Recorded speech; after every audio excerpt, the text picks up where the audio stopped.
So today we will be looking at the PSP, why you should get one in 2024, and even how to mod one. This will be one of the many episodes in this series where I look at original consoles and how they are in 2024. So let's get into the video. First, I'll mention the price. The price of these systems are very cheap nowadays. I have the PSP 1000 right here. This one right here I got for $80. It is worth around like 50 to 80 Canadian. However, prices can differ different countries. The PSP also had a really good game selection. For instance, the PSP had Gran Turismo. Here, I'll go over some of the games that I have installed. It had like MotorStorm, it had like Tony Hawk, it had F1, it had Ape Escape, Super Monkey Ball, it had Star Wars Force Unleashed, it had a bunch of like Lego games and like just so much more. And even today, those games are still worth playing. Now we will go over the graphics of most games. For this game, for this section of the video, I will be going over Gran Turismo for PSP. It has generally really great graphics for what the system is, and it even has different like point of views. It has like shadows, and it has like great colors for like its time. However, the only things that are bad about this game are it's very pixely, and like as you can see, it's super pixely. But that's to be expected, and as you play the game, you ignore it. Another thing that's not so great about the game is, well, there's only 4 drivers in this version. Most PSP games have limitations. For instance, in this game, you can only have 4 other drivers in the game. But Sony did a really great job on making this game work well for what it was. Like, you get like around 30 or 60 FPS, I can't tell on the system, but like, it looks really great for a PSP game, and it even has like different point of views, although the first person's kind of sad. There's no like steering wheel, it's just darkness. But the cars themselves look pretty good. Here, I'll show you what they look like on the other side. Like, as you can see, they look pretty good for a game that came out in 2009. Here's another game for example. This game right here, you guys may have seen on my channel. I have played this game quite a bit on my channel. But the thing that's really awesome about this game is it's basically the same game that came out on PlayStation 2 and Xbox and all the other systems they came out on. Just a little bit, like, it's just not quite graphically great. But it's basically the same game, just no campaign and a couple of maps that are gone. Like my favorite map, Coruscant, they removed it for some reason. But it's basically the same game. Although, you know, the frame rate's a bit laggy, but it's basically, I can't really, you know, play it that much because I'm holding my phone. I don't have a stand for it. But the game looks like pretty good for a PSP game. You can even like go into vehicles. There's even the space maps. But that's the thing that the PSP did really well, was making PS2 games on their own system was just really good, because it was basically the full game, just scaled down. And that's what I like about this system is, like the DS, you know, it had some really great games, but the DS, when they had games that were like Star Wars Battlefront Elite Squadron, they made their own version of it, and it was never really as great as the original. So I definitely think that the PSP was really great for its time. Another good thing about this system that most people don't talk about is the interface. The interface is really great. Like, a lot of people would probably see this and go, hey, that's the PS3. It has a very similar interface as the PS3, although this came out, I believe, 1 or 2 years before the PS3 came out.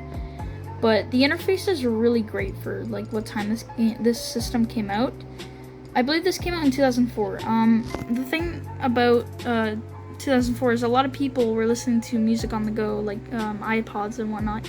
This system had a music channel that you could use your memory card for and put games in it. Although most people at the time didn't have 128 gigabyte SD cards.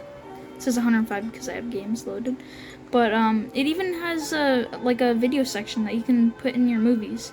And it had online, although now you can't really do online because the way it connects to the internet is a different format than most routers nowadays.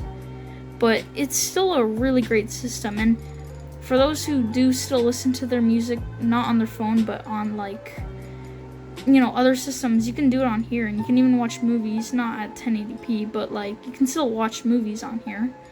But yeah, the interface is really great. It even has different themes. I haven't added any custom themes yet. I just put in the closest ones to the PS3's theme. But yeah, it's got a really great interface, as the most systems at the time and handhelds didn't even have a really great interface. The PS2 just had a memory card menu, and basically just go into your game menu. Not even a store. I believe this has a store. Yeah, it has a store. It has literally everything, and it's on a handheld. Now, I want to also mention the flaws that the system had, because no system is perfect. For instance, nowadays, if you try and get one, you're gonna probably get a really destroyed one. For instance, most buttons, they're very nice and smooth, but my square button is it's not so great. They also get really scratched up, and from the screws being really tight, it starts to crack the glass on it. That's how you know it's really high quality, is it's made of glass. Another thing that I don't like about the PSP though is it's got a proprietary port. It uses this strange yellow one, a DC yellow I think it is. I don't know what it's called, but I think it's a DC port. Luckily today you can buy them off of Amazon for $10 though. I think I got mine for $12. They're really cheap. The other thing I don't like about this is when I got this, I didn't know about the Memory Stick Duo and how it takes a proprietary memory card. I was planning on modding it with my own memory card, but I had to also buy a $10 adapter that basically allows you to put your own SD card inside of it. And, it's just a little bit annoying. Another thing, this is not really that important now, but back in the day, Sony made their own format of discs, UMD, and it was a huge fail back in the time. Nobody really liked it. It didn't catch on. They made movies for it, and games, but nobody really liked it. But that's pretty much the main flaws. I guess also some games have really low FPS and are almost unplayable, but that's about it. Now, the main thing that you're gonna get a PSP for in 2024 is modding it. That's why I got mine. The reasons, before I get into how to mod one, I just want to say that why you should or shouldn't mod it. The reason you should mod it is you can literally get every game on it for free. I won't show you how to get the ROMs, but I'll show you how to mod it. I've got quite a lot of games on here. Another reason to mod it is you get a lot of homebrew apps. I kinda lost my homebrew apps because I switched my memory stick.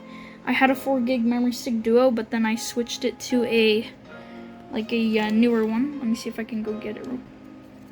This is what I was talking about earlier. It's a memory stick Duo, but it has a micro SD card in it. You can put your own memory stick inside of it, and it's very much worth it. Modding it, it's pretty easy, honestly. It's just if you're used to drag and drop files from your computer and you have mini USB, it's one of those, not micro USB. You might think it's micro USB, it's not micro USB. It's definitely though worth modding. You get pretty much you can add custom firmware, you can add mods to your game. It keeps it going, you basically have a system that like can do so much more than it was intended.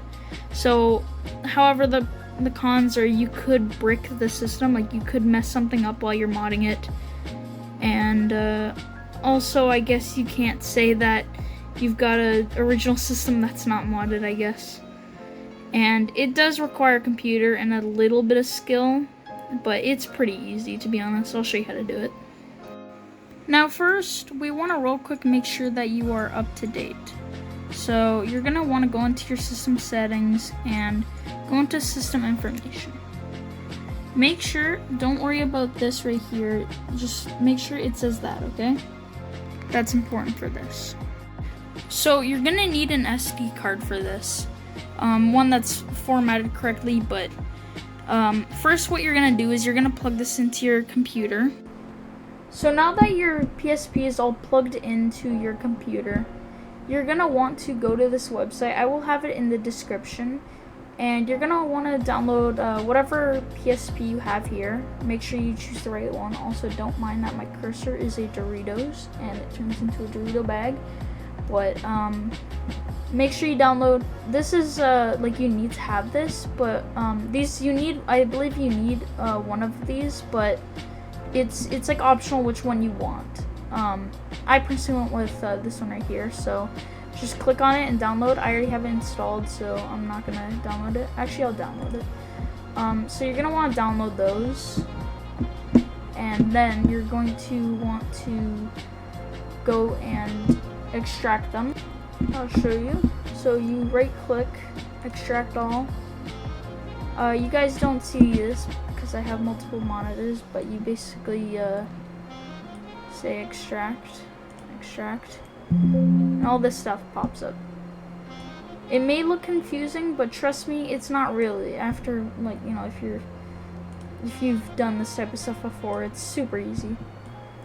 So you're gonna go to your PSP drive once you have it plugged in, and it'll look similar to this, although you won't have ISO. That's in a later step. So first you're gonna want to go into PSP, then game. If you don't have game, make it, and then it'll probably just say that it's empty, so you're gonna make a new folder. I don't know why I don't have this, even though I modded mine already, but you're gonna name it update, like so. Alright, so now that you have this update folder, you're gonna want to go over to your we'll first go with the Pro one. So first you're gonna want to go into PSP game, and then you're gonna want to get Pro Update. Now for Pro Update, you're gonna want to drag and drop it into this, not in the update, but out of here. Now for the second folder, the Infinity folder right here, this one, you're going to want to first go into Infinity. Now if you have a PSP Go, you will go with that one, but if you have just a standard, click into that, and then there'll be this file right here. So before we drag and drop this into anything, go into your update folder and drag and drop this. If I can get it, there we go. Alright, and then boom, you're almost done. So after you unplug it, head into the game and memory stick folder, and you're gonna want to go into Infinity 2. Just go into that, and then you're gonna want to go to the right, or actually I think it'll just say okay, and then you just press X and download it, and then you have Infinity. Then you're gonna want to go in the same folder and go to Pro Update and go through the process. Then you're gonna want to select X and download it. Now I already have it installed, as you can see, so you just go through that process and then you're pretty much done. Now to confirm that everything is being downloaded correctly, go down to System Settings and go to System Information. Now before you should have just saw 6.61, now you should see 6.61 Pro C and whatever that is right there. So if that's there, in that case, you are done modding your PSP. Congratulations. Now you just gotta go download some ROMs, and to download ROMs, you just make an ISO folder, all capitals, on your computer, and then you just put the ROMs in there, just the discs or the ISO game files, and you're done. And you got games. That's how I got my games. I can't say how, like, what, like, where I got them, but that's how you do it. And yeah, you got a modded PSP now. Now you don't need to use UMDs, and you're all done. Have fun with your PSP.